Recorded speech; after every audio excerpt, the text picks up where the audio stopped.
যে হাত পাখা মার্কায় দাঁড়াইছে, ওনাকে আমার অনেক ভালো লাগে।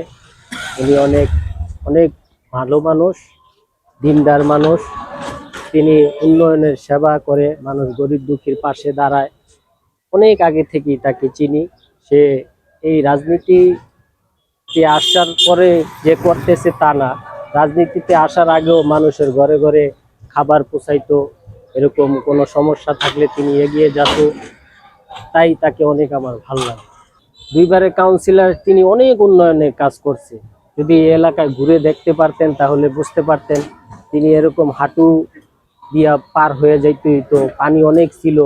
তিনি নিজের টাকা খরচ করিয়া এরকম সরকারের অবদান থেকেও আসছে, আবার নিজেও অনেক টাকা ব্যয় করে রাস্তাঘাট উন্নয়ন অনেক কিছু করছে। ইনশাআল্লাহ আশাবাদী যে হাজী ইব্রাহিম সাহেব আর নবিউল্লাহ নবী তার সাথে লড়াই।